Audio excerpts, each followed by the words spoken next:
The station covering all of the DMV. This is DC News Now. You're watching DC News Now at 9. And right now we're tracking a sudden surge in violence involving local students. We don't want the schoolyard to end up being the graveyard. 3 incidents in 24 hours, including this terrifying moment. 3 teens run onto a bus, pointed a gun at a student and pulled the trigger. Plus, a chaotic crash in the nation's capital. Secret Service rushing to revive a woman in the backseat of a crashed car. Tonight, we're getting answers about what may have caused the collision. And will Metro buses ever be free to ride? DC leaders are hitting the brakes on plans to make that happen by this year. What it all boils down to and whether it could happen in the future. Good evening, and thank you so much for joining us for DC News Now at 9. I'm Tasmin Mahfouz. I'm Chris Flanagan. We are following several disturbing cases of children armed with weapons on school property. In the past 24 hours, at least 3 incidents taking place in Maryland alone. We start with the hunt for 3 teens behind a terrifying attack on board a Prince George's County school bus. You see them on your screen right now. Police say that brutal scene, including a teen repeatedly trying to shoot a student, but the gun never fired. Now, this all unfolded at a school bus stop in Oxon Hill. Our Yamari Sase is there tonight with new steps by police and how the community is responding. Yet today, police were parked at this Oxon Hill bus stop to ensure everyone was safe. But community members are calling on more security, saying that police need to be here every day and not just because of this disturbing incident. To just hear about that is put a toe on it. James Brown has lived here for nearly 50 years. And when he learned about a student being attacked on the school bus, he said he wasn't surprised. We have fights around here a lot. Look at these pictures. Prince George's County Police say these 3 teens jumped on the school bus at a bus stop near Iverson Street and Sutler Drive and attacked a middle school student. One of them tried multiple times to shoot the student, but the gun didn't go off. Martin Diggs with the county's bus driver union says the entire incident is unacceptable. We don't want the schoolyard to end up being the graveyard. Residents like Brown say the entire community needs to step up. We had policemen, had some good policemen out here, and they're not here anymore. We need some more police officers. Some parents need to get up and say, let's do it together. And he also wants tougher action from the judicial system. You bad kids, put them in there, let them stay in that detention for a while. Don't let them come out on the next day. Now, the victim suffered minor injuries and the bus aide and bus driver were not injured in this situation. But police are still investigating a motive and they're asking for the public's help. If you have any information regarding this incident, you should contact them. And those photos will be on our website, dcnewsnow.com. For now, reporting in Oxon Hill, Maryland, I'm Yamari Sase, DC News Now.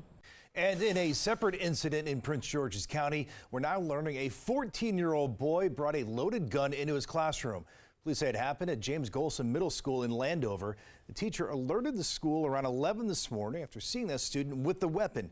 Nobody was hurt. The student now faces multiple charges. And this morning in the Middletown area of Frederick County, a teenager armed with 2 large knives boarded a school bus. He then walked off the bus with the weapons, forcing 3 schools to go on lockdown. Everyone was reported safe. The 15-year-old was found after an hours-long search. Deputies say he had been reported missing from Pennsylvania, but was a former student from Middletown. And if you missed it last night, weapons detectors are being added soon to every middle and high school in Virginia's 2nd largest school district. The Prince William County Public School Board approved the move unanimously. The detectors will be added sometime in the 2023 to 2024 school year. And new tonight, Alexandria School Board has named new school superintendent. Yeah, and if she looks and sounds familiar, that is because she already had the job for the past several months.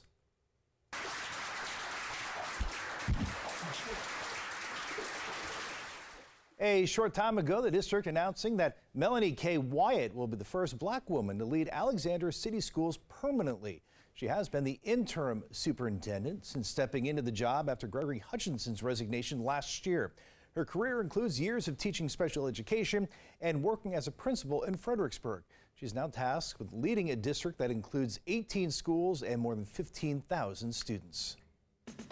All right, we're on the scene of breaking news right now. Fairfax County fire crews are on scene of a boat fire. As you can see, still an active scene in the Mount Vernon area. Lots of fire crews out there and ambulances. We're hearing reports that one person may be injured.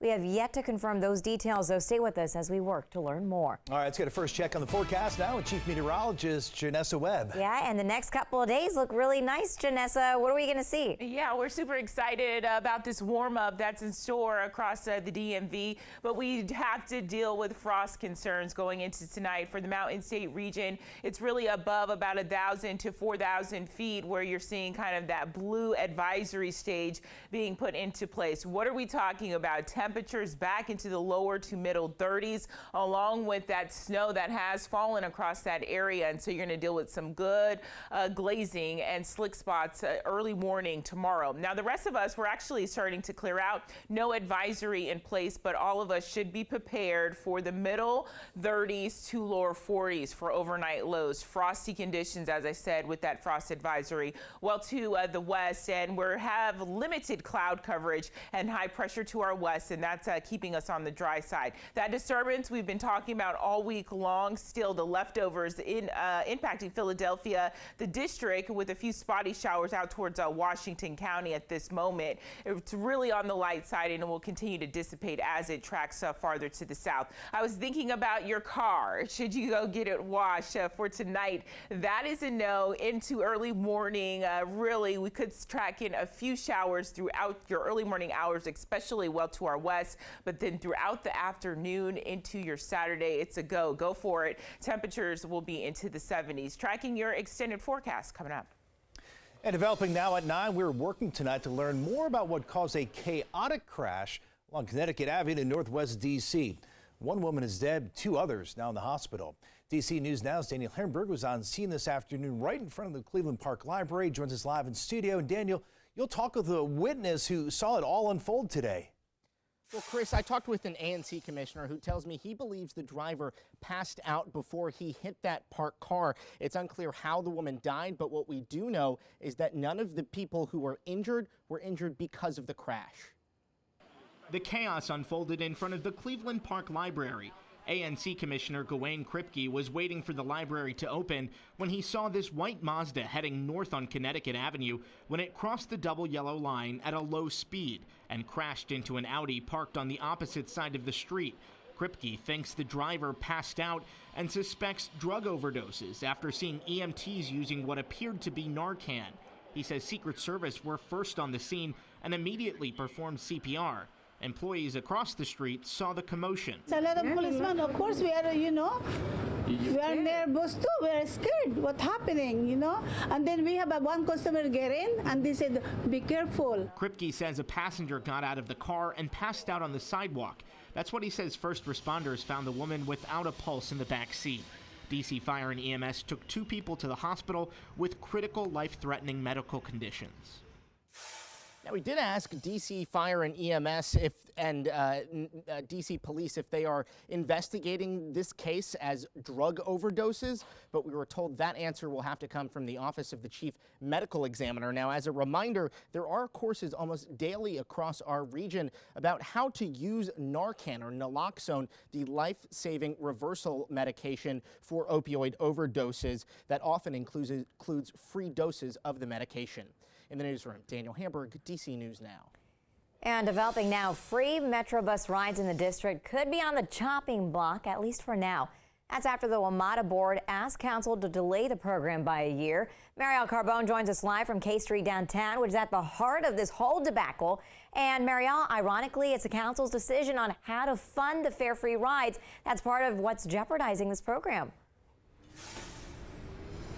Yeah, that's right, Tasmin. We're talking about the K Street Transit Project, which is intended to make buses move through K Street much more quickly and efficiently. Now, council has considered cutting that proposed project to pay for fare-free buses, but WMATA leaders say the project is critical to making the whole system work.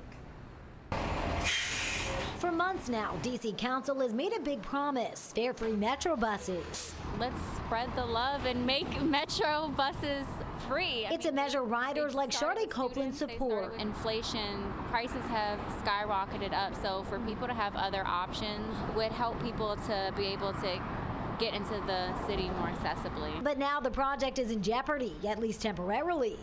In a letter to the mayor and council, WMATA board chair Paul Smedberg asked leaders to delay the project 1 year. Writing, the WMATA board does not believe now is the right time to engage in discussions with the district about a zero fare program.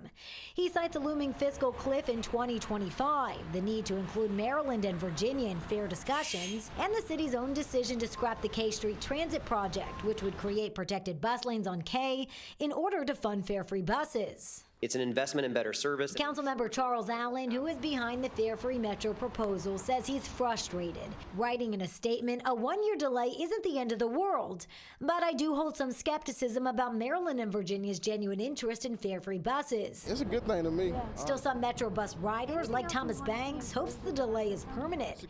He fears free buses will mean more crime on Metro. Because a lot of criminals get on the train and the bus that are interfering with the working people every day. So right now the budget is in the hands of Chairman Phil Mendelson. We asked him what his response was to that letter from WMATA, and he said tonight, I'm disappointed in the delay, but the board leaves us no choice, which points to a halt in fare-free busing. Council is set to take its first vote on the budget on May 16th. Reporting live downtown, I'm Arielle Carbone, DC News Now.